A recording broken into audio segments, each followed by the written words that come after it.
Welcome to the Puget Sound Underground Podcast. On today's podcast, we have a former Strike Force champion, a former UFC champion, current vice president of ONE FC, and overall badass, Miesha Tate. Miesha, how are you today? I'm doing great. Just back visiting, living in Singapore now, as we were just talking about a little bit before we started the show. Yeah. But, I'm from Tacoma, born and raised, and it's nice to be back home. I think I was telling you there's a few things here that you don't get in Singapore. One is cold weather, and another is weird things like Walmart. You just never think that you would miss something like that. A good buttercream cupcake, which right. I have here, Of so course. I'm salivating. Gotta have it. We'll have to dive in those later. Perfect. That's the plan. I love it. So obviously a lot of people know you from your fighting era and a lot of your championships. And, we've watched all of your fights. It's been an amazing trek watching. Let's start back at the very beginning. Were you born here in Tacoma? I was, born at Tacoma General. Nice. Okay. Yeah. So you're total local to the area. I am. Super exciting. Let's talk a little bit about what got you into combat sports. Okay, so I think chance, destiny. I don't think it was. Maybe you could look back and say there were some telltale signs that I would be a good fit for it, but I don't think anybody would have predicted that I would have been in combat sports, and I wouldn't have predicted it for myself. But I started wrestling at 15 years old when I was a freshman in high school, and I honestly did that because the only other the only women's sport that was offered was basketball in the winter season. And I just have never been good at basketball. I'm white. I don't jump high. I can't dribble a ball. I don't aim well. So it just wasn't the sport for me. And I really wanted to play a sport. I had been into sports, since I was in grade school. And I thought, the only other one is wrestling. And my best friend at the time, Sharon, she's like, why don't we go out for wrestling? She's tiny little Asian, and so basketball wasn't her sport either. And we're like, she's like, why don't we go out for wrestling? And I'm like, that really never crossed my mind. But I'll go home and see, what my mom thinks. I knew better than to ask my dad at the time. Right. Mom said, she was kind of unsure, but she's like, I'm not going to keep you from doing it, but I don't think you're going to like it. And let's definitely not tell your dad. Yet. It's my dad sitting over there. That's a good idea. Now he knows the whole truth. Right. I did it for about 2 weeks, and I told my mom I love it, and I don't want to stop. And then she's like, oh boy, okay, I thought you weren't gonna. This wasn't gonna stick. This was something, throw it at the wall and see what sticks. I didn't think this was gonna stick, but it stuck. And so eventually we had to break the news to my dad, and I think he was less than thrilled.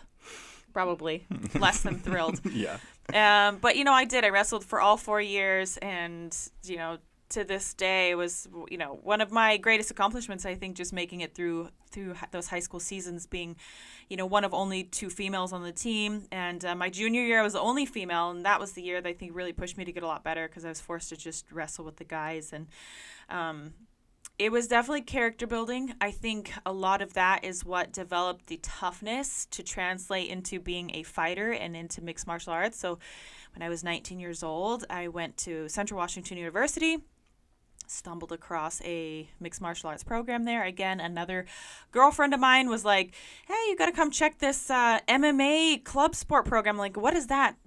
But, I really wasn't familiar with the sport. And she started to explain it to me, and I'm like, that doesn't sound interesting. Like, I really have no interest in getting hit in the face. And I'm not, I wouldn't consider myself an aggressive person. Maybe other people would. But, I was sports driven. I was competitive, but not aggressive.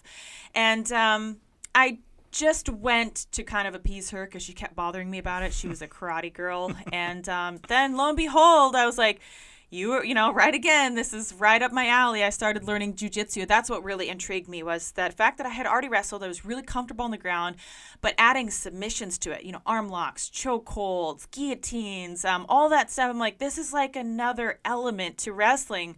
How cool. I was like, I have no interest in fighting, though. Absolutely no interest. I don't want to get hit in the face. It just sounds like a terrible idea. But then I went to my first live event. I went to watch amateur fights. And I just remember feeling so alive in that moment and very exhilarated. And again, the stars aligned. It's one of those things you just step outside your comfort zone. That's something I think I've been historically known for doing. And at the end of that fight card, the referee got on the microphone and he said, in 3 weeks I'm having an all-female fight card. And you think about it, it's so funny now because he had to announce it to the audience because he was struggling to find females to sign up to fight because it just wasn't, we were talking, when was this, 2005? Yeah, 2005, maybe beginning of 2006. I think 2006 is when I had my first fight, so it was like right around that time. I just made my way down there and I signed up. And then 3 weeks later, I had my first fight. So again, it's just a lot of opportunities that maybe some people would go, oh, no, that's not right for me, or that doesn't, oh, that's too soon, and that's too, all the excuses come to why not to take those crazy leaps of faith. But I've always been like, if you have an inkling or you have a desire, or you want to do it, then I think that you should just go for it. And I've been a jump in head first, smurged all the way kind of personality. Totally. And so there I was. 3 weeks later, I was fighting, and it's kind of history from there. It's a pretty big delta between wrestling and MMA. What was that transition like, moving from, a solid 4 years of being one of only 2 female wrestlers in that space to moving into an MMA world where women really weren't even really that popular in that sport at that time? Yeah, not popular, not taken serious, considered a spectacle at best. And, you had to put up with the derogatory comments from the audience and everyone just being so ignorant to what it meant to be a female fighter, which is really no different than being a male fighter. But, you had to battle those stereotypes and break through a lot of glass ceilings as well. I feel like being a female, not just inside the competition, but also inside the gym. Sometimes that's your biggest battle there, is just getting past that stereotype of the people who have to support you on a daily basis. But then I think once you get there, it's all right. As far as the question, the transition between going from wrestling to being a mixed martial artist, well, I had 3 weeks to make that transition, realistically, which was not enough time. And it was pretty much a terrible idea, but it was also, I wouldn't change it because I think it certainly woke me up to exactly what it means to be in a fist fight and how, you have to train for that. You can't just step in. And even though I had the wrestling background, I was facing a very good Muay Thai fighter, so a striking art, and I just didn't know how to fight. I never fought before. Like I said, I was an aggressive person. I was pretty nice outside of the wrestling mat. So, I took her down the first couple rounds, and I almost forgot that you could even punch on the ground, kind of thing. I'm just wrestling her. I'm like, I don't know what I'm doing.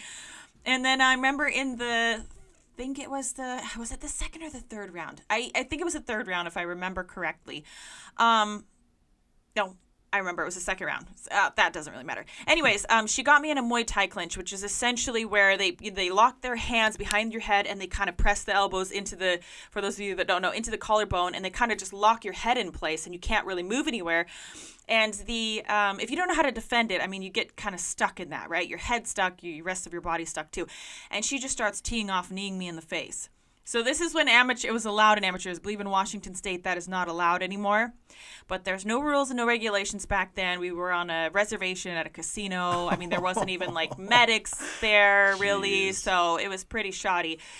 And she catches me flush on with one of them and just explodes my nose. She breaks the nose. And I'm still trying to figure out how to get out of this thing. I know my nose is broken, but I'm still there, and I definitely don't want to take any more knees. So I think I just rallied myself out, and I shot and I took her down, and she got on my back somehow in the crazy transition, and she's trying to sink in the choke, and it was the most surreal moment still. When I think about it, I'm like, that was such a pivotal moment for me, because I'm on my hands and my knees, and I remember this steady stream of blood coming out of my nose, and this pool of blood, I'm just watching it getting bigger and bigger in front of me, and I'm still in the middle of this defending against the chokes, and she was not able to get the choke in, so she sits up and still has her hooks in on my back, and she starts punching me. And I just remember thinking, I got mad. I think I lost my temper in that fight. Might be the only time in a fight that I've lost my temper, but I got pissed. And I thought, there's no way she should be on my back. If anything, if we're on the ground, I'm in charge, period. She's the striker, I'm the wrestler. So I started bucking her. I worked her down into that guard position. Then I stood up above her, and I remember just raining down punches. And that was how the second round ended. And there was just, it was there was a lot of blood all over her, blood all over me. and I was just, pouring. And I went back to my corner, and my corner decided to stop it. They didn't want me to go back out for the third round. Yeah, so I finally felt like I figured out what I was there to do, and I was pretty pumped at that point, and I didn't quit, at the time when I could have if the nose had been the big deterrent that they thought it was. But I'm not bitter about that at all. I think it was probably the best call. They had my best interest in mind. Again, like I said, there's no ambulance there. I wasn't getting paid. I was making money.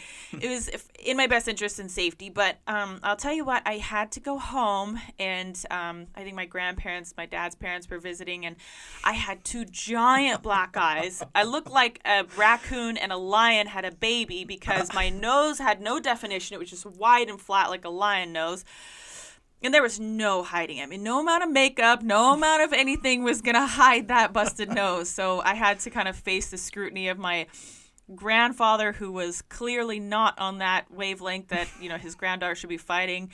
I think my dad had to kind of hang his head in shame. My mom was kind of like, what am I doing supporting my daughter in this? And At some point, I've got to imagine they're thinking, we just let our daughter go into the ring and get the crap beat out of her. And just looking at the repercussions of it, that had to have been challenging. Like, that's an interesting Christmas dinner conversation, right? It certainly was. It certainly was. And so we had an interesting couple weeks while I was healing up. But everyone, I think, kind of thought I had got it out of my system now, that was horrific, but thank God that she kind of figured out this isn't for her or for girls or for whatever.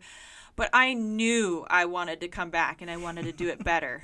I knew I needed more training. I knew it wasn't that I wasn't capable. I knew, and people were like, "Oh man, you're so tough. You kept fighting through that round." I think they just the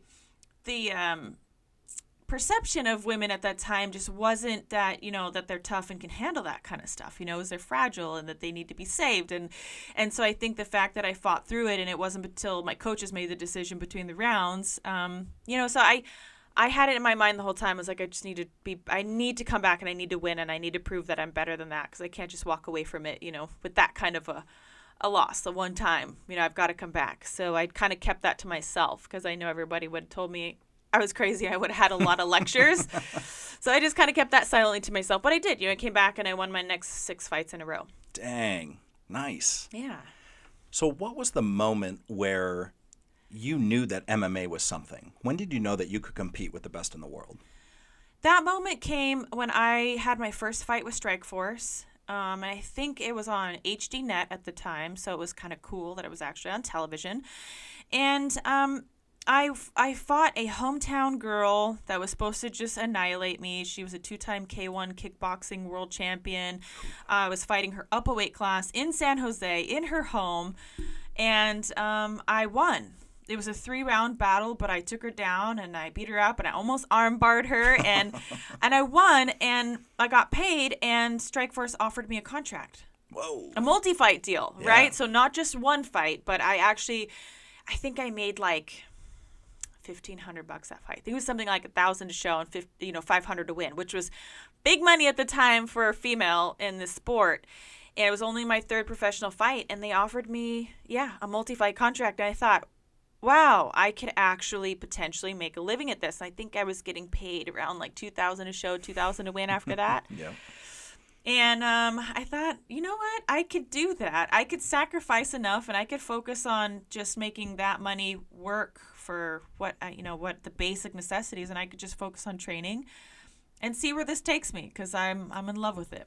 At the time, was that common for just like to have a 1-fight contract for women or men in Strike Force, or like was it a big deal to get a multi-fight contract? It was a big deal to get a multi-fight contract, especially as a female. I can't speak as much to the men at that time. I think primarily it was multi-fight contracts, but the reason I only had one is because I was definitely brought in to lose. Elena had a multi-fight contract, the girl that I fought, but not me, because I was supposed to lose. It was like, she'll just come in, she'll build up this girl, and then she'll be out on her merry way.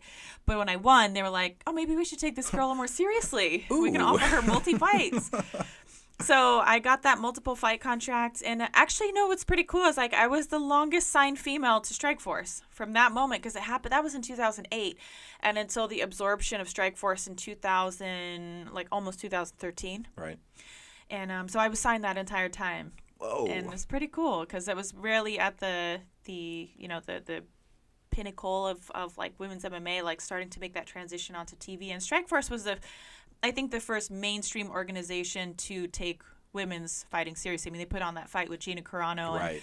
and Chris Cyborg, which was the first ever to headline over the men, Yep. on a televised event. So that was pretty cool. Scott Coker, now the Bellator president. He's done pretty good things for women's MMA, I would say. That's incredible. Mm-hmm. So let's fast forward to you submitting Holly Holm. Amazing fight. Dana puts the belt on you. When did it really hit you that you were a world champion? It was a couple days later. I don't think I slept for like 2 days. I just had this natural high on life. That was the best feeling ever. And I wasn't tired whatsoever. I was just in that mode. I just want to do everything. I've conquered the mountain, and just kind of soak it all in. But definitely took a couple days. I think once things start to slow down, once people that were there, your family, they go home, and you're sitting back at home, and reality sets in that you're like, whoa, wait a minute. This belt's coming with me. It's real. It's not a dream. I'm not going to wake up tomorrow and still have, yet to have this fight. Because that happens a lot in fight camp where you dream. I mean, you literally think about it so much that even if you're awake and you're doing visualization, or you're at night sleeping and you're dreaming about winning that fight, you've seen it 100,000 times in your mind how it's going to be. So when it actually kind of comes, it's like, well, I've been here already so many times. It takes a little time before it's like, this is not just something that I've created in my head, like, to believe, but this is reality. That's incredible. What a feeling to have that set in. That's an amazing thing. So Dana White credits the fight that you and Ronda Rousey had with really, bringing women's MMA to the UFC. I'm curious your thoughts on what it was like helping pioneer women MMA into the mainstream. Well, that's pretty cool because I'll tell you what, I remember a long time where Dana White was saying women will never be in the UFC. Right. That question was posed to him, I don't know how many times, but... Oh, that was huge, too. That was a huge controversy. Yes. When are women going to be in the UFC? Never. Yeah. I mean, it was just a very clear cut and dry. It was never going to happen. And I think he honestly believed that. And I'll tell you what, I remember watching him do an interview where people asked, why? Like, why wouldn't you give that opportunity to women? He said, because I saw a women's fight once and it was horribly mismatched. There's just not enough depth. There's not enough skill set. There's not enough women out there who could make this, a good division, where they could challenge each other and be on a high level together, right? So he saw something that put a bad taste in his mouth. And I remember thinking at that time, you haven't seen me fight yet, though. And how weird is it? I mean, I think it was a couple years later that it was the fight with Ronda Rousey that made the whole thing happen. Very surreal now, looking back on it. But I had that in my mind. I just knew in my mind. It was like, if you see me fight, though, you'll change your mind. And, I don't think at the time I really believed that would be it, but it was a motivating factor for me to, like, get to that level, to get on the big events in Strike Force, to kind of model myself after Gina too, just like trying to get to that main event slot or put on that performance of the life that could change people's minds about what women were capable of. And it took two, it took a high level Ronda and a high level me, I think, and to have everything, right? I mean, we really had the whole package. And so I would say I'm super grateful to have a rival like Ronda because I think we had everything that it takes to make people interested in it. We had the natural rivalry. We had a good skill set. We had the tenacity. We had the toughness. We had the heart. We had the desire. And her and I were just fireworks together. So it's pretty cool now. You don't know what you're doing at the time. You don't know the impact that it's going to make or, how it could change the future of something. I've just always been a very passionate person to lead with my heart first. And that's what I was doing in that moment. And it's so crazy now because I remember, I think I've done interviews saying too, like, well, Dana hasn't seen me fight yet. He's going to, I'm sure I could probably go back and dig that out somewhere. But I know I for sure at least thought it. And that's just wild to me that it was that moment that did change the perception of what women's MMA was, was valued at. Absolutely. How much of your career in general, I mean, we heard the story about you being one of two women in a high school wrestling crew and then jumping into a women's MMA in college that was very underplayed. And then, of course, getting into Strike Force and into UFC. I mean, you really did have a huge impact on bringing women up into the MMA world. I'm seeing a theme here. You know, I mean, thinking back to very beginning, I mean, you're jumping into a sport that didn't have any women at the time. I mean, do you think that really played a role, your mentality from the very beginning in high school at that age, thinking, you know what, I can do this. I'm going to go show everybody that this can be done. I mean, was that your mindset at the time? It was. I would say not on such a big picture scale, because now I can look back at it and say, in progression, how it all unfolded is pretty crazy. But at the time when you're in high school, you don't have that perspective, right? So I think at that time, really what I was thinking was just, why shouldn't I be able to? Why not? I think, and that's something that my mom always raised me, never to think of myself as different, that my dreams were just as valid as anybody else's. And that the worst excuse ever to not do something is because you're a female. I mean, that's such a dumb excuse. Like, why not? Why can't I do it? I have 2 arms and 2 legs and a head and a brain of my own. It's like, if he could do it, I could do it too. And I think that we should be equal, right? So I just never thought of myself as different. When I was on the wrestling mat, I was like, yeah, I know I'm not as strong. I know I've taken science class. I know biology. I get it. But, I have the same desire, the same passion, the same will, the same determination, and I'll work just as hard, if not harder, than that guy standing next to me. So, yeah, he might beat me on this sprint, or he might be stronger than me, or he might get that pin, but he's going to have to work for it.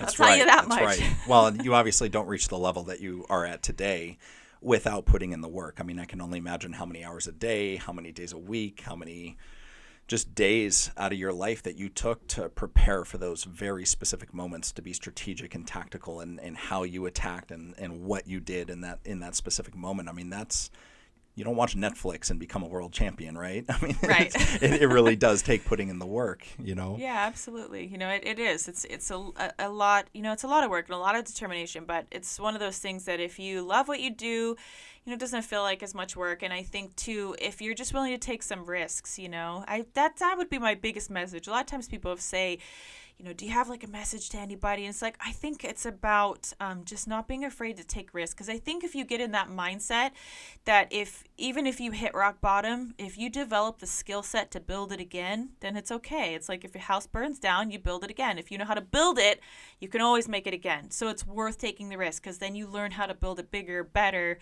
And sometimes, the house burning down, more metaphorically speaking, you get something better out of it anyways. You build a bigger, better empire. And that's kind of how I look at it, is it's worth taking the risk. If you're going to stay safe, you're probably going to end up, maybe having some regrets, or maybe you'll just not feel as fulfilled. And maybe you will. I mean, maybe some people out there are fine with not taking risk. But I think if you take the risk, it's definitely worth the reward. Even if you do fall on your face sometimes, there's so much value in failure. There's so much value in not being the best at something that you do, even, I think I definitely lost way more wrestling matches than I ever won. But, it's character developing and character building, and I would never take that opportunity and change it in for an easier route, because I think it definitely toughened me and taught me how to build a big, wonderful house that I live in, right. Metaphorically speaking again. That's such an interesting point, though, because, we do see a lot of athletes and musicians and business professionals that are so locked in by the fear of failure, right? They're so afraid to fail, and oftentimes it comes from being afraid of what other people are going to think, especially when it comes to family and friends that are probably going to throw shade like, hey, I told you that wasn't a good idea. You shouldn't have gotten into that. We wouldn't have had to deal with this. Yeah, because most people are going to be safe. Yeah. Most people, and I understand too that parents would rather, a lot of times parents want, what they know is going to work for their kids. And they do have a perspective that's more mature and older than their children. So they're kind of like, look, do it this way. I've got it figured out.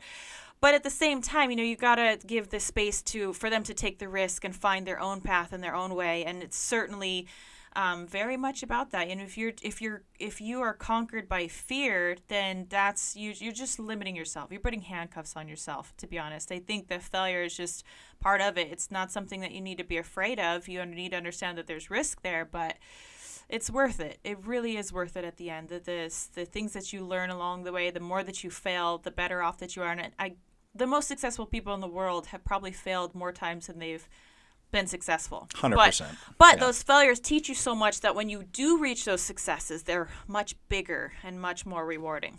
Some of the most powerful people I've ever met in my life are the ones that have the ideology that say, I'm going to go into this new thing that I know nothing about, and I'm going to fail as absolutely quickly and as much as I can. Yep. That's a very different mindset than, how you learn. I'm going to feel it out and I'm going to see, and if I fail too much, I'm going to stop, right? No, Yeah. they're going, hey, if we're going to do this, whatever thing it is, 100 times, I want to fail 100 times, so my 101st is going to be that because they know they can build it again. home run. That's right? really what Home it is, run. about building it again. And entrepreneurial things, such a trendy thing right now. Of course. Everybody wants to be an entrepreneur, but realistically, it is a brutal course of life to take, because you're going to get knocked down so many. I mean, you got to be tough, or you got to get tough. If you're not tough, stats are against entrepreneurs. I mean, the SBA numbers show 80% fail in the first 5 years. Yeah. And typically it's because people don't put the time into the infrastructure or time into that failure. They have a great idea and they're like, they treat it as, we have one shot.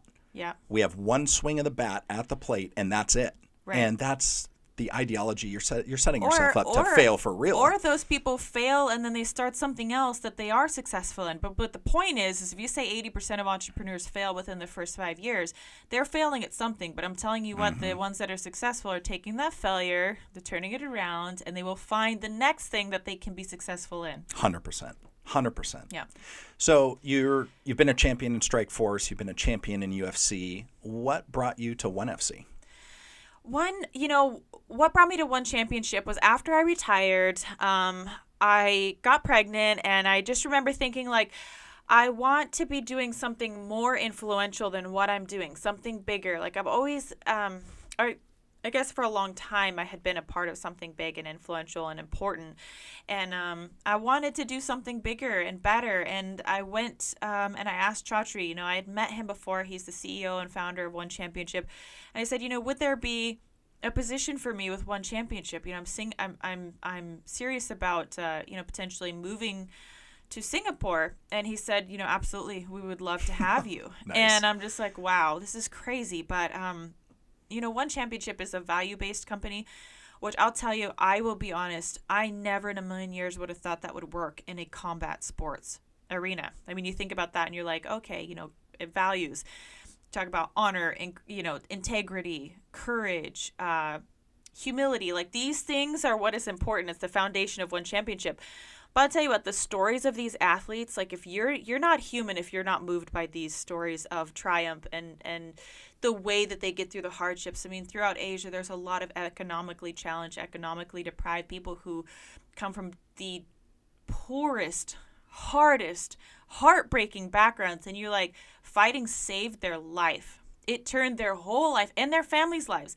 And when ONE Championship gives the opportunity for these special athletes to tell their stories and to make a lot of money on a mainstream platform, it's just like, you're like, man, I don't know how I could not love this. And that's for me to be a part of something like that, as opposed to, the trash talking and the, I'm going to throw a dolly through a bus window. Aren't I cool? It's like, I don't really want to be a part of that. Like, that's not really what I got started in this sport for, So to me, that waters down the integrity of the sport. And I think ONE Championship is trying to do it the right way and bring it back. And they've been a huge success in Asia and even globally, but Asia's a big place. And, and Asia, typically they don't have sports that have started there, which is wild. So you think about here, we have the NBA, we have the NFL, we have we have baseball, we have all these great sports, and we're very heavily affiliated with that. But Asia, they love sports, but they have none that are their own. Right? They're busy taking on like our sports and following basketball and stuff like that. But martial arts is something that's rooted.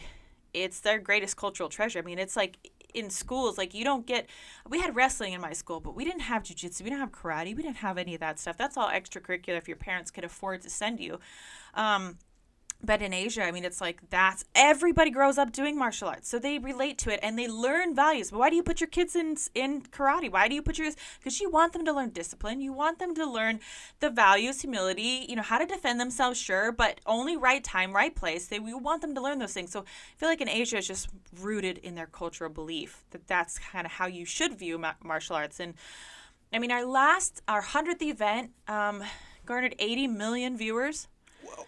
80 million. So I mean that's Wow. Globally people are attracted to that, and they do have some space in their hearts for these crazy stories. It's just like it's like the Rocky Balboa story all the time, and you're just like, my God, I love these athletes. I just win or lose, it's not so valued on winning or losing because it's not about trash talking and tearing people down. You don't lose credibility if you lose because people love you anyways. You're working so hard for something and you've gotten so far that it inspires people, right, to take defeat in life, I think, and translate that. Again, what we were just talking about, failure, right?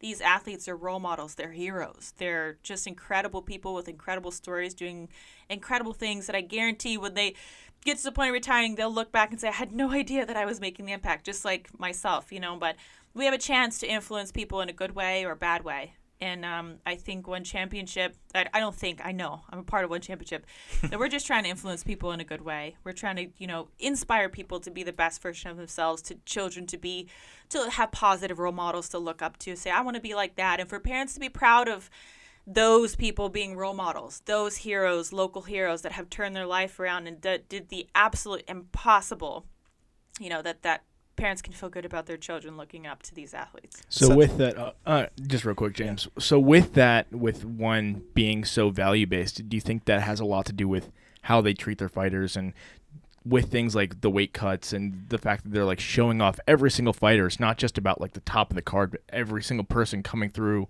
on a fight card is getting like these really cool music videos and intros and all that. Do you think that's where that comes from? I certainly do. It's much more about the athlete being a part of a family as opposed to being a commodity or just, a disposable employee. That's like, if you're not bringing, this type of value to the table, you're not worth anything. Like I said, it doesn't matter really if you win or lose in One Championship, because if you're putting that effort forward, if you have that good story, if you're that good role model, you're more important. You are more valuable to the company for those things than just for winning and losing. And you talk about the weight cutting. I mean, we are all about athlete safety first and foremost. And for those of you that are not familiar with what weight cutting entails, I mean, you diet down and you lose the body fat in a healthy way. But then you get to a point where you are expected to cut in every single other organization in the world except for One Championship. And the cutting reference refers to just dehydrating yourself. Sometimes it's 10 pounds, sometimes it's 15, sometimes it's 20, 25 for the bigger guys. I mean, they get up there and they literally dehydrate themselves to the point where if you were to go to the hospital and admitted, they would be freaking out saying, have you been stranded in a desert for a week? Like, what's wrong with you? We need to get emergency fluids into this person. Like, they're not okay. Sometimes kidneys shut down, the liver function. You're peeing blood. I mean, it's just crazy because you put your body through it. And fighters are so tough, so stupid tough that they will put themselves through that because they think that's what you have to do. And what other sport in the world asks you to dehydrate yourself and kill yourself, starve yourself to get your weight down so that the scale says you're at a certain number and then you rehydrate back up? Now they've banned IVs for drug use, but that's even worse for the weight cutting because you don't get that fluids back in as quickly and can take water off the brain, leads to knockout, concussions, way worse complications. It's so, so unhealthy. But what other sport asks you to do that 24 hours before you're supposed to have the fight of your life? One Championship doesn't do it that way. So One Championship does hydration testing. So the athletes pee. They do. They put it in this little piece of equipment. I'm drawing a blank on the name of that right now. Sure. But it's they basically do an anti-gravity and they take the parts of water per parts of waste and they make sure you're hydrated. Okay, so you have to be hydrated when you get on the scale. If you're not hydrated, you're not healthy. We don't want you competing at this weight class then. Well, and you and Joe Rogan, when you were on his podcast, you talked quite a bit about this. Is there a solution on the table? I mean, if there's significant we have medical evidence that says that this is a really bad, unhealthy way to fight and to be an athlete. Is there anybody that's pushing for a change?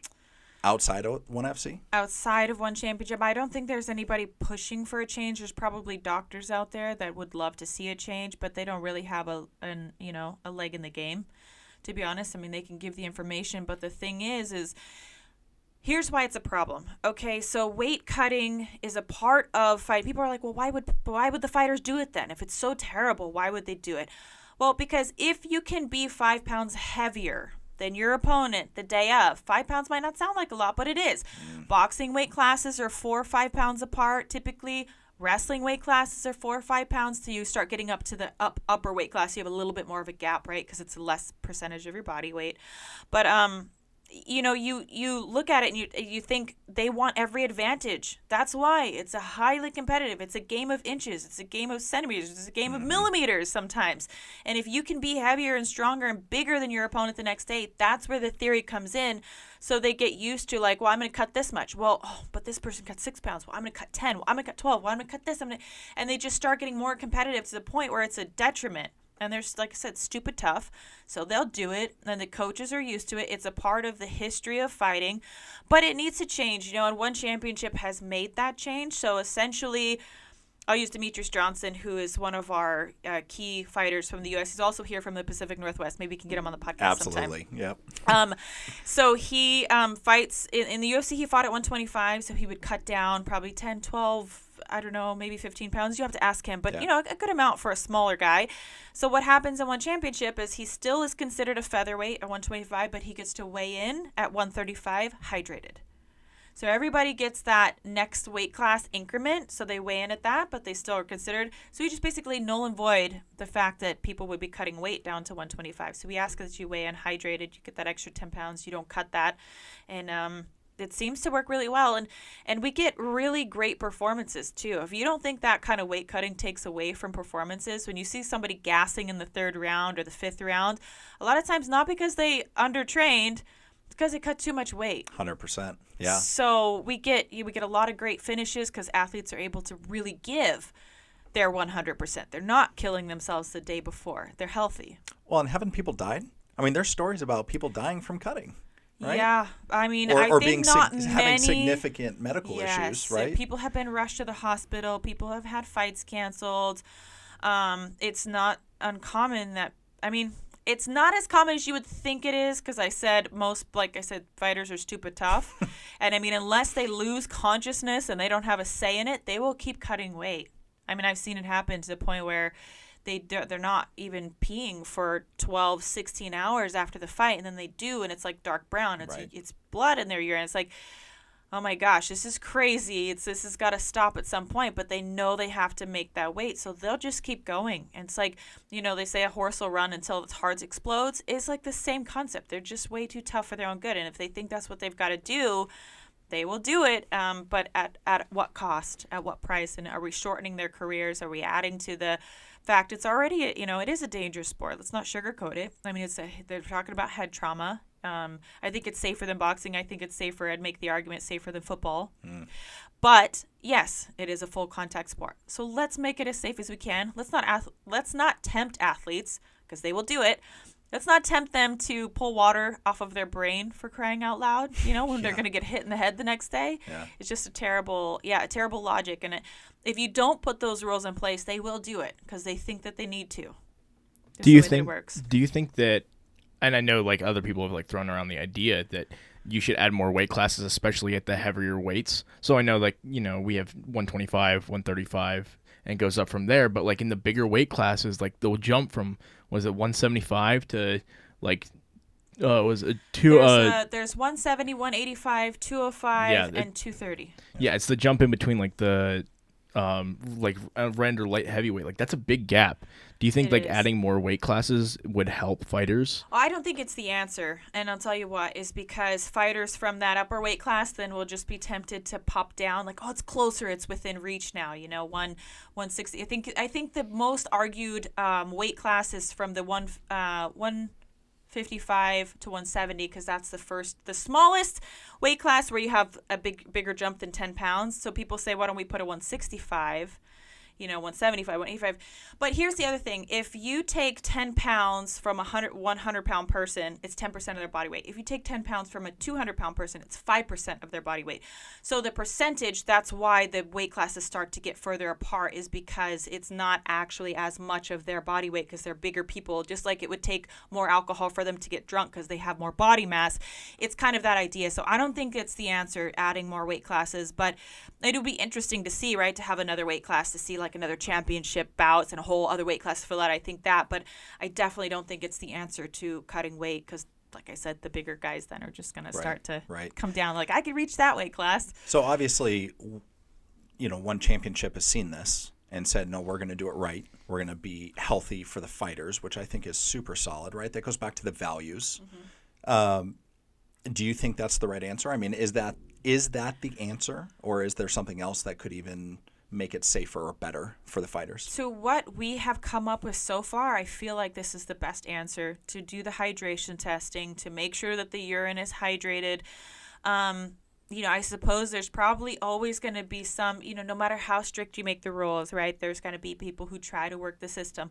But it's pretty foolproof. You can maybe cut a little bit of weight, but you're not going to get that big weight. You just can't. Your urine's going to show that you're dehydrated. So you can't fake that very much. You might be able to get a couple pounds off in sweat and still have a little bit of hydrated pee, but you're not going to have that big, massive jump. You're not going to be pulling water off the brain. I'm talking you have to be very dehydrated in order for that to happen. There's just no way when you're forced to pee right before you get on the scale. I mean, it's you pee, you get on the scale. And if you don't pass your hydration, you don't even get on the scale. And then that means that you have to make weight hydrated properly. So there are a couple things that can throw it off if you take vitamins, right? Because when you take vitamins, you excrete a lot of the stuff that you don't need. So that can actually make you seem like you're not hydrated when you are hydrated, just because those parts of waste per parts of water is a little high. So sometimes we give them a little like leeway if that happens, but then they have to make weight later and more times being hydrated to make sure that it was something like that and not that they're actually, messing around with the system or whatever. So I think that's the best way. I mean, hydration is where we have the issue. Dehydration is where we have the issue. And if we can ensure that the athletes are hydrated, then I don't think we have a problem. That makes a lot of sense to me. And it's got to be exciting to be a part of an organization that has that ideology from the beginning that says, we see how we've been doing it forever, and that's not the right way. We're going to lead from the front. I agree. I have massive respect for organizations and people who have that mindset that say, you know what, I see what everybody else is doing, we see that this is how it's been done forever, and forget that. That's not the right way anymore. Well, one championship cares, and I don't know if there's many other organizations in the world, I can't really think of any, that have martial artists as the CEOs and vice president and everyone who is like really ahead of the head in one championship have done martial arts, and they value martial arts and the safety of athletes because they've been there before, and they have a different outlook on how the sport should be treated and how the athletes should be treated more like a family than a commodity. That's so great. Yeah, it's a great thing to be a part of. It is. So let's talk a little bit about the passions you have outside of fighting. Oh, outside of fighting. What things do you love outside Cupcakes? of the ring? Yeah, I'm kind of curious. Where did that nickname come from? Can you tell the origin story of that? So it just kind of came about because when I first started fighting, as we were talking about earlier in the podcast, that it wasn't taken seriously, right? So if you're in any combat sport, if you're wrestling or boxing or anything, and somebody calls you a cupcake, it's not a good thing. Right? I mean, it means that you're not taken seriously, you're soft, you're sweet, so you're whatever. sweet. Yeah, exactly. You don't want to be the cupcake or the cookie, right? And that's kind of how I feel like I was viewed so much of the time, mostly because I was female, but even by my female counterparts in this sport. They just would look at me and they would think, oh, she's too feminine. There's no way that this girl is tough. She doesn't take the sport seriously. She has long hair. She can't, and it's like, or she wore a dress to weigh-ins. Like, how could she, it was kind of that judgment factor. And so it just became that I was, considered the cupcake, but I was like, but I'm anything but. And it's kind of embracing the irony of it, right? Embracing the fact that people are going to look at me and doubt me. because I'm a girl or because I'm feminine, not just a girl, but feminine. So I got the doubt from the male side and the doubt from the female side. And I was like, I'm just going to embrace it. It's like, if people want to think I'm a cupcake, then I will be a cupcake. You totally doubled down on it, and I love did. that. I doubled down. And now I I get cupcakes for free all the time because people love my nickname. So it was genius. That's a great passion to have if you set that up right? You can also thank your dad for these. Oh, perfect. Yeah. So he knows I love cupcakes. I grew up right. baking with my mom too, so it actually fit really well just on that. I don't think that really necessarily played into how my nickname came about, but since I can remember, I've been tasting frosting and baking cakes. My mom was a professional cake decorator, so she's like next level. She's next level with it. She's always baking, and so that's a fond memory of mine as well. So what's your? I mean, since we're on the topic, if you could have any cupcake in the world, any cake, any frosting, I mean, honestly, give us your number one. Okay, I'm gonna give you two because Nice. I'm that kind of person. The safest bet that you could ever do is a vanilla cupcake. To be honest, because here I'll tell you why. It's like when I go and I do this, I tour around to different cupcake places and I'll try the cupcakes. It's always the vanilla one that I want to try, like compared to this vanilla one, because it's the baseline, right? And I love vanilla. I used to go to 31 Flavors. Oh, my dad's sitting over there. I used to go to 31 Flavors when I was a little kid. Oh, what flavor ice cream do you want? Vanilla. I used to get vanilla at 31. Like, don't you want any? There's bubblegum, there's strawberry. No, I want vanilla. So I've always been a vanilla lover. It's always a safe bet. But I will say, if I'm feeling froggy, if I'm feeling fancy and I want something just out there, I will do like a salted caramel. Is right up my alley. I'm not a chocolate person, so sorry to break any hearts out there for chocolate lovers. I know I'm in the minority, but I don't like chocolate cake or chocolate frosting or chocolate. That's rare. It's very rare. Yeah, not a chocolate person. So right. No, you that's did cool. well with this. I'm happy. Nice. And I was you gonna get passed. chocolate. I was listening to the Joe Rogan podcast yesterday when you're talking about like how you got sick as a kid, and I was like, oh, can't get chocolate. Yeah. Which by the way, I got tortured. Shout out to Joe Rogan for being an awesome guy. Oh, he's amazing. I love his podcast. I listen to He him 100% needs to be the monitor, for the 2020 presidential. Oh, funny. People want him to be president. It's crazy. Look, Joe, you've got my vote. 100% you've got my vote. I know he wants nothing to do with politics. He doesn't. I don't blame him. It's a complete like, I will circus. never. But But, I mean, I think everyone would vote for Joe. Isn't that weird? Yeah, absolutely. And he has that logical mind. He's so thrown right? off by that, too, because he's like, Yeah. I'm just a guy Right. who likes MMA. And people, but he's so real. He is. Right? I mean, Yeah. I think that's the point where you just are like, he I don't know, he's so fun to talk to. He's so real, so authentic, so genuine. He's smart. Yeah. Oh, yeah. And he can look at two sides of an equation. I feel like a lot of people lack that these days. They're so one side or the other. It's like Joe's very open-minded. He's very gray. And People are very married to an agenda, right? Yeah. They were brought up a certain way. They say, I'm going to believe this, and if you don't believe it, I hate you. Yeah. Is that horrible concept? Wait a minute. That's a terrible ideology to take. That's and not... Joe has 0% of that, right? Yeah. He has Very the ability real. to intelligently understand and even put himself in the shoes of a different position. Even and if that's he such doesn't a powerful agree, thing. he'll look at the other side of the equation, right? He'll step over there and take a look from that perspective, and he'll assess whether, can I be persuaded on that? And it's factual based too. He's not just like, I'm just going to, like you said, be married to an ideology and that's it. And if you don't agree with me, you're a bad person. It's He's like, so not really. funny on stage too. You had mentioned that you haven't really seen him in the I comedian haven't. space. I saw him and Dave Chappelle when he came to the Tacoma Dome, and they were so hilarious. How often does he come here? Very rarely. Very rarely. Joe, you need to Yeah. come to Washington more often. I was going to say next calling time, him out. try to, Yeah. we definitely need to send him a message and be like, look. Here's what's up. Yeah.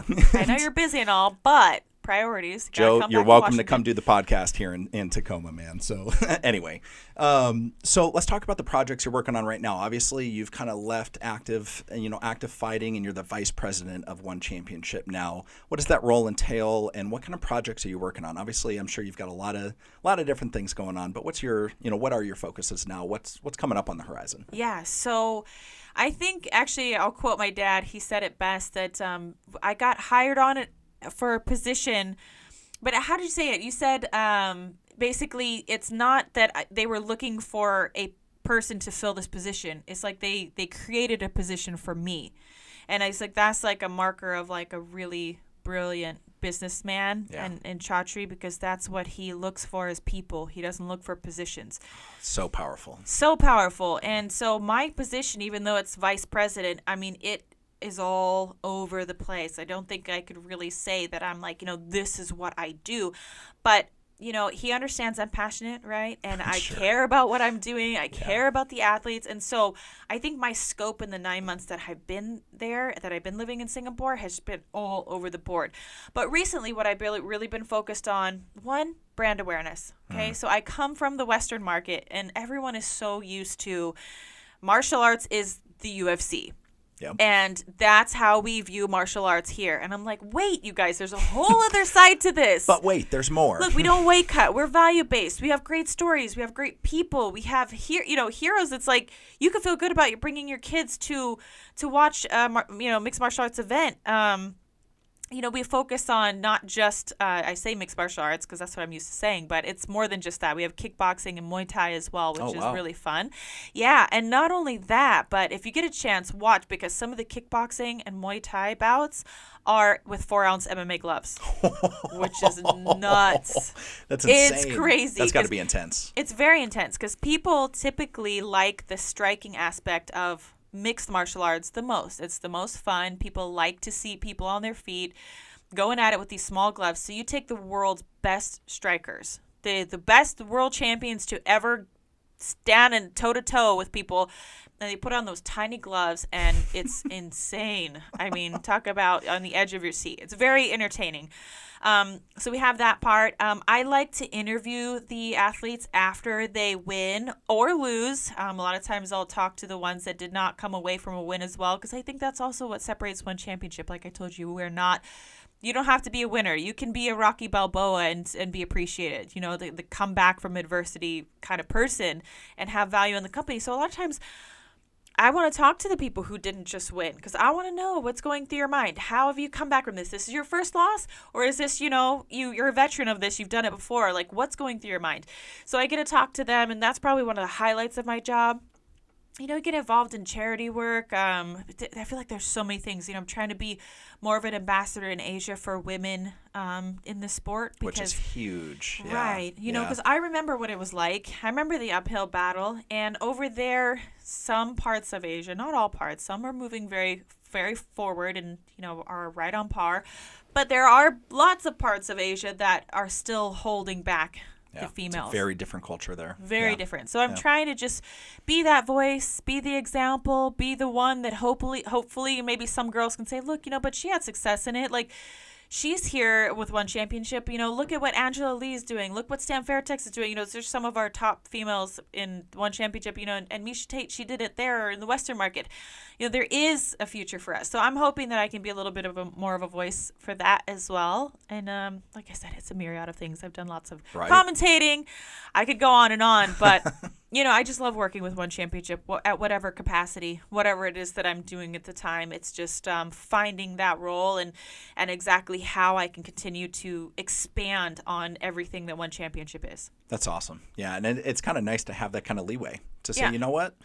I don't really have a strict definition of what it is that I do. Not at all. I contribute where I'm needed. And exactly. That does give you a lot of leeway to kind of have the most impact.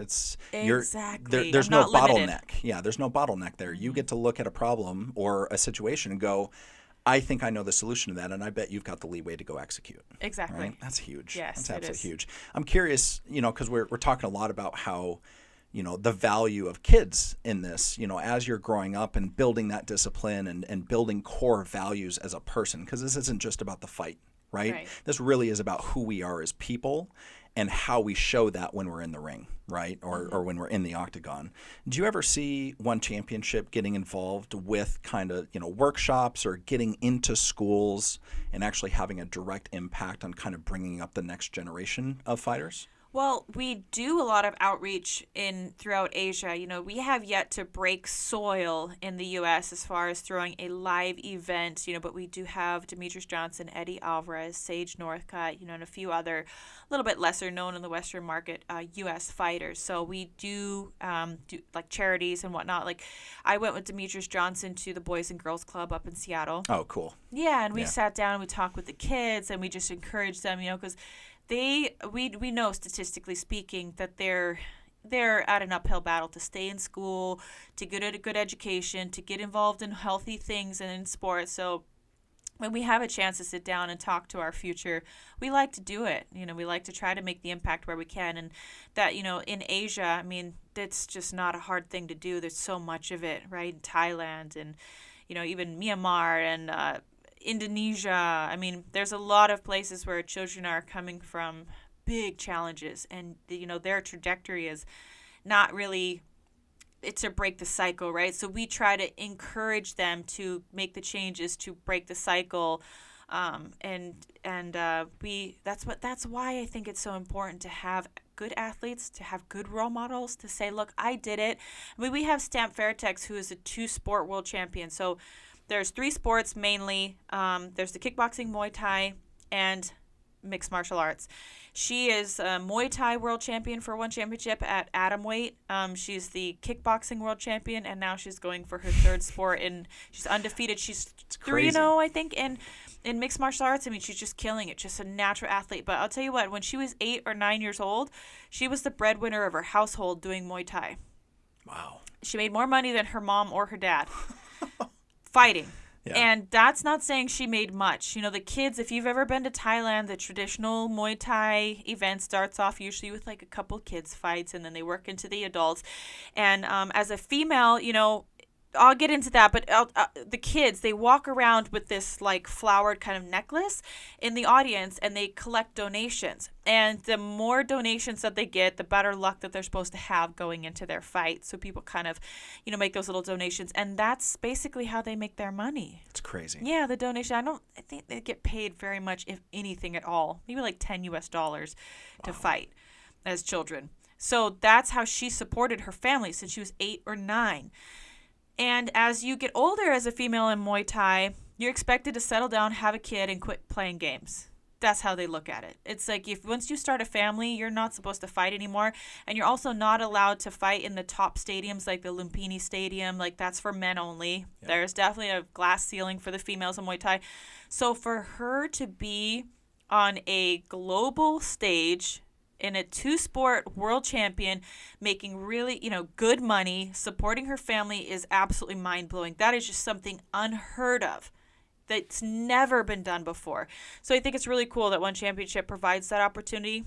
Equal platform. There was never a women are not going to fight for one championship. It was like, no, they're going to do it right alongside. It's always been very equal. And, I think Stamp Fairtex's story inspires a lot. So we get her involved in a lot of charity, and she's so happy to get back because she knows what it means to come from humble beginnings. Yeah, what a different perspective that you have to bring to that table, too. And it's like, not only that, but I think bringing the perspective, I mean, if you told the story that you just told to, at an event in the U.S., and that's a game changer, that I think that tugs at people because it does show such a different outlook on the sport.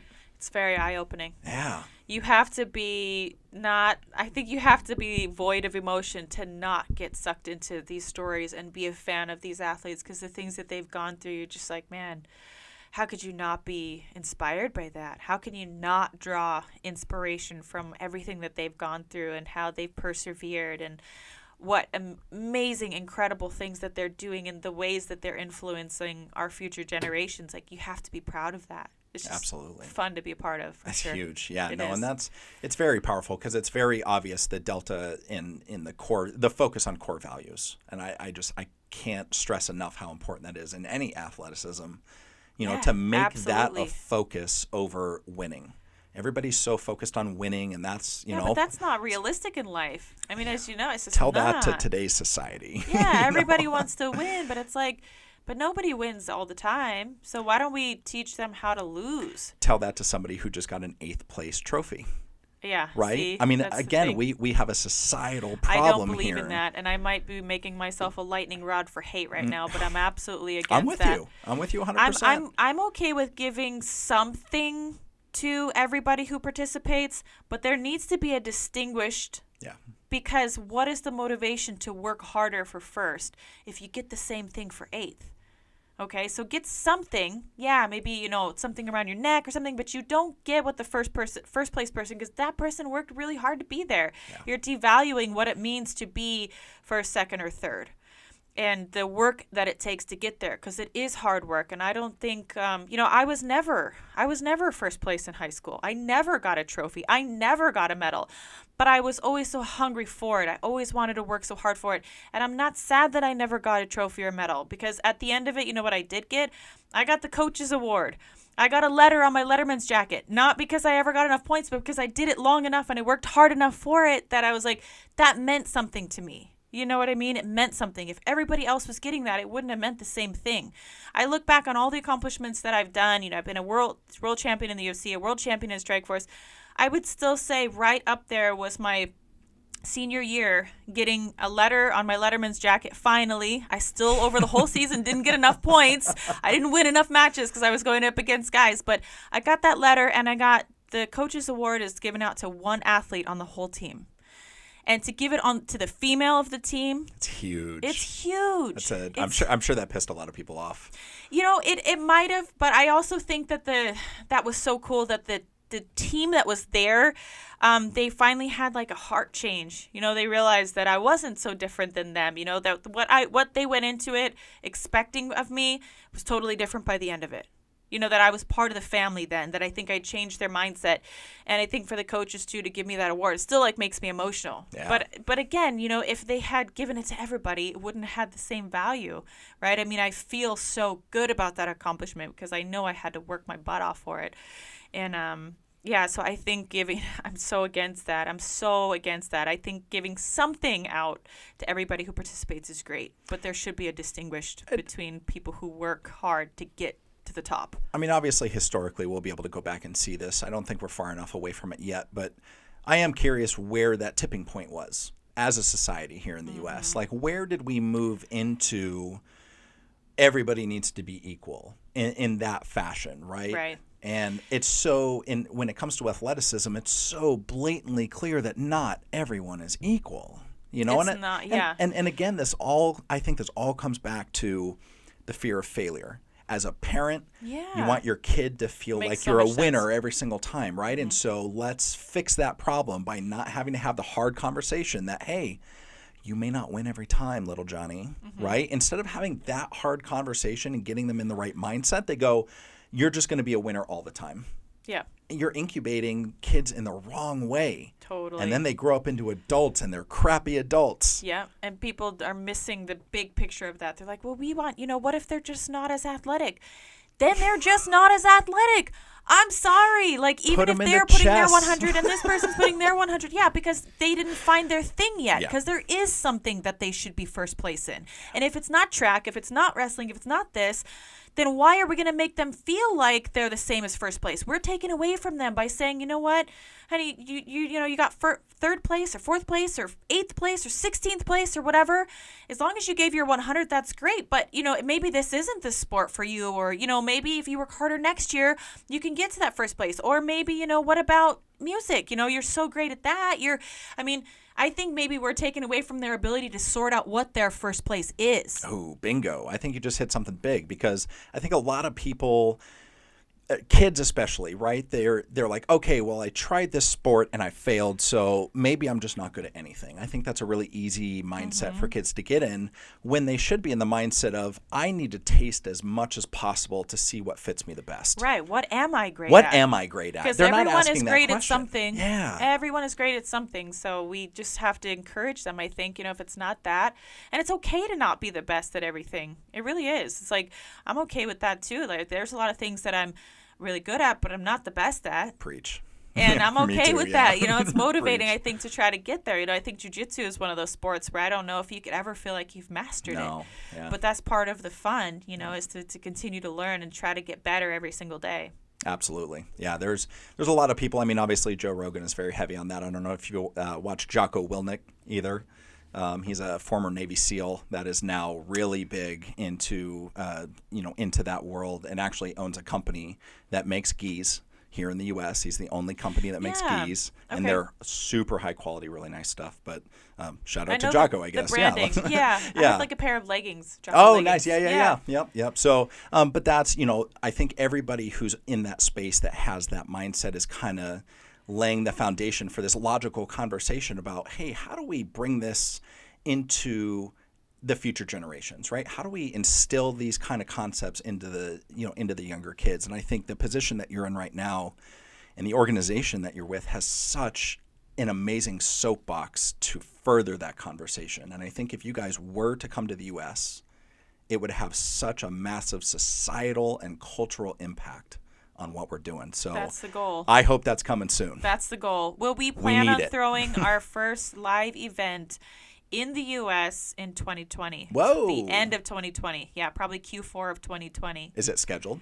It's not scheduled yet, but it's more than a plan at this point. So, I would say you can expect it because when One Championship sets their sights on something, right? And most likely it'll be in New York because we don't go, we go big or go home. So we're going big, and it'll be, in the eye of the apple there, so it'll be it will have some impact. And I think there's a lot of the fan base in the Western market that has been lost because of the antics of the marketing. Sure, there's been some that's gained. I'm not throwing shade because I think there's room for more than one in this industry, right? 100%. Yeah. There's people who are gonna love those antics and they're huge fans, and that it's like Conor McGregor. They just love it, and that's fine. But there are people who, like myself, who have been detracted from the drama. It's like, I don't want to watch this. I don't want to see it. I don't want to, I'm more of a purist. I'm sorry. It's just how I was raised. I have those values for what I think martial arts should truly be. And I think there's people who would prefer to see that version of it that used to be fans of watching, good fights. And now they just turn it off because they're just tired of the drama. So I think some of those can be recaptured by One Championship, and then people who are fresh to want to come to the sport and learn about what I deem real martial arts, how it should be portrayed, that will gravitate towards it as well. I definitely feel, and I've watched UFC since I was a kid, and just mixed martial arts in general. I do feel like there's been a shift, especially lately as it become more popularized, that it kind of started to feel a lot like WWE, where it was a lot more showboating than it was where what you're bringing to the table and what One Championship brings to the table is a very powerful story, or many, many stories. And I think that, when you look at businesses that are very, very successful here in the U.S., I think that's the core foundation that makes them successful, is they need to be able to storytell, but real. Yeah. Right? It can't be showboating. It can't be Hollywood. It's got to be real. I think there's the longevity of it, because it's like you said, when you love someone you idolize someone for who they are, you don't lose value when they do take a loss, because it's like the diehards of like the football team. I mean, like the Raiders or whoever. You know what I mean? I know exactly where you're going. You know what I'm talking about, right? It's like they love their team no matter what. And then there's the flighty people that jump on the bandwagon when they're doing well. Yeah. But there's people who will never stop being a fan of that team. It doesn't matter if they ever win a single game in their life. I mean, that's the kind of presence that we're bringing. It's not about just winning and being the best. It's about just the love and the passion for something that represents a part of you. And I think that's what One Championship brings to the table, and it will be a game changer when we come to the U.S. I'm super excited to see that. That's going to be so much fun. So I've asked a lot of questions here. Is there anything that you want to talk about? I mean, you're back home and you're, back in Tacoma, Washington. What would you like to talk about? Well, the only other thing is like the highlight of my life is my daughter. Right. She's 18 months old now, so this will be the first this will be the first holiday season that she gets to spend with the family. And I mean, actually, I shouldn't say first one, but the one she'll remember, right? So we're doing all that. We're visiting the family. She's experiencing cold weather for the first time that she'll remember as well. So that's been fun, bundling her up. And then I'm not sure if you guys knew, but I have another bun in the oven. Oh my gosh, I didn't know. Yeah, so I'm pregnant with the second child. Congratulations. Thank you. Oh my gosh, so that's very exciting as well. So that's good news on the horizon. The growing family, the growing career. Everything is just, it's great. I'm very, very blessed and so thankful that I can be in this position to not just give back inside the mixed martial arts community and everything that I have an opportunity to do, but I'm so blessed too, as well as family goes and everything. So a lot to be thankful for. Life is good. Yeah, thank Life you. is good. That's so exciting. And of course, you are moving back to Singapore full time. Yes, I'll be going back to Singapore, and it's a 2-year contract, so I'm almost a year in at this point, and we'll see after the next year if I'll be heading back. I do love it over there, and I love being a part of One Championship, but I think I'm hoping that I'll move back stateside and continue to work as One Championship expands here. Yeah. Because I think they'll need feet on the ground They as will. well, Yeah, right? no question. So that's kind of my hope. I do miss the U.S. There's nothing like it. There's, nothing like home, but there's nothing like America. Of course. And the more that I am away from it, the more that I cherish the amazing things that we have, the opportunities, and I want to come back. I do miss it. So hopefully at the end of that next year, I think I'll be still working with One Championship because I love them, and I want to continue to be a part of that family and that movement. And but I do want to be back stateside with the family, the 2 kiddos. It will be 2 kids by then. That's amazing. Yeah, I'm thinking about Boise. That's where Okay. That's where Johnny's from, my partner. So he's from Boise. We love Boise. It's in the Pacific great Northwest. area. Yeah. We love Pacific Northwest. Yeah. I love, Washington, but mostly only in the summer because it's really rainy, as everyone knows. Everyone listening here probably has. Yeah. If they don't live here, Yeah. then if you've visited, it's rainy about 9 months out of the year. A little too much for me. What obviously before you moved away, what kind of things really resonated with you here in the Puget Sound? I mean, were you big into hiking? What did you do in your off time? Before I moved away, so I was 18 when I went away to college. Then I moved to California. Then I went to Vegas. I've been kind of on the move since I was a young adult. Now I live in Singapore, so I've been a bit nomadic. But I would say some things that I love. I am huge into hiking. I love hiking. Going out on the boat in summers with the family. So we, go trolling for salmon that was kind of boring to me because I was too young to drink beer. Now it's not so bad. I could go trolling for salmon if there's beer on board. That makes 100% sense. After the pregnancy, of course.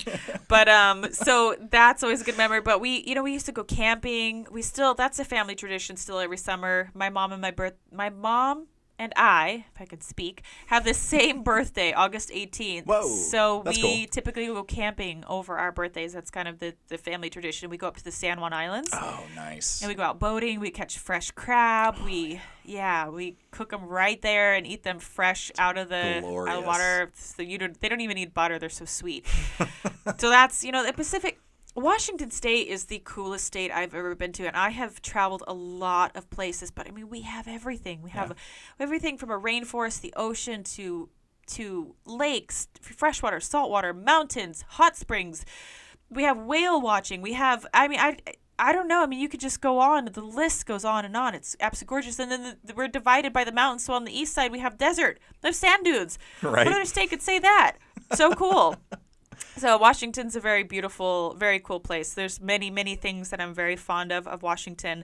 I've lived on the eastern side as well in the Tri-Cities area. Yep. A lot of things to love about it. But I think, Boise's just a hop and a skip. Yeah. So, it's not too far. It's still in the Pacific Northwest. I can handle that. Yep. I spent quite a while over in Spokane, and during the summer, we would always jump over the border into Coeur d'Alene. Oh, gorgeous. Love Coeur d'Alene. Coeur d'Alene is one of the most beautiful places. Yeah, we'd pick up a couple of Sea-Doos and go tool around on Lake Coeur d'Alene, and the food there is, Ski-Doos, inner tubing. Yes. You name it. All the water sports. It's so fun. Washington's a really amazing place. I love it. Well, I'm super excited to see what comes from the furthering of your career with One Championship. Can you tell us a little bit about where we can find you online and where, does One Championship have their own platform? How do we watch your guys' fights? It is so easy. For me, it's just basically at Miesha Tate. So M-I-E. I before E except after C. If you're following an MEI page, chances are it's not me.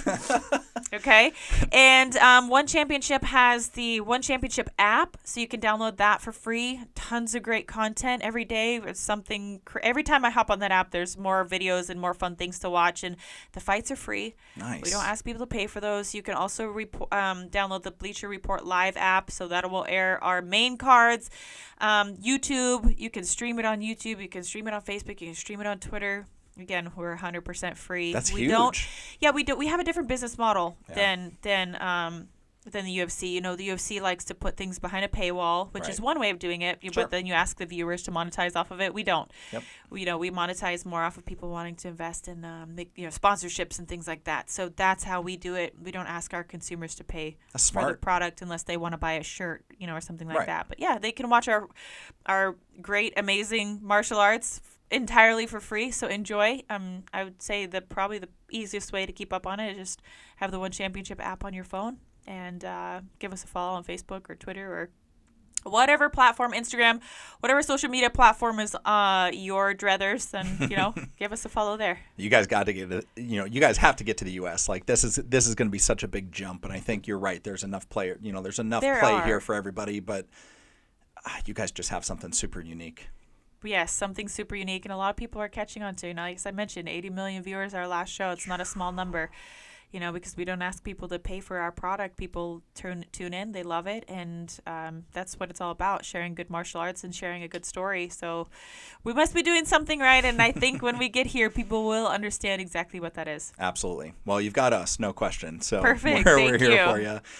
Miesha, I cannot thank you enough for coming in to do the podcast today. Thank you so much, and we're so happy for you with what's growing with the family and the Thank job and you. everything. Good luck in Singapore, and we look forward to seeing all the fun things that you have to offer through One I Championship. really appreciate that. Thanks for having me on the show today. It was fun, and I look forward to listening to all the episodes. Oh, we've got a lot of fun guests. Yeah, I know you were telling me about it, so I'm excited. I'm definitely going to be tuning It's in. going to be fun, and I think this is just going to turn into a lot of other really, this really comes down to telling some really interesting stories of people in the Puget Sound. That's the best kind of podcast. Right. I It thought is. so too. And so Interesting people, good stories. I'm all about it. we're trying to get some big ones, right? There's some people we reached out to, and they're like, you don't have enough episodes yet, or whatever. And it's like, all right, well, we'll see in a couple of months. Well, I'm sure you guys will get there. You have the right mindset, and just based on the conversation we had today, I feel like you are open to let the conversation flow wherever it gets interesting, and that's I Absolutely. think what makes the best kind of podcast. It's why I listen to the JRE. So Oh, yeah. you guys were there. Joe Rogan. All right. Anyway. All right. Thanks, Miesha. Have a great You're day. welcome. Hey guys, thanks for watching this week's episode. We hope you really enjoyed it. If you love the people and stories of the Puget Sound, please support this podcast by reviewing us and rating us on Apple Podcasts. Stay tuned next week as we continue to curate the underground.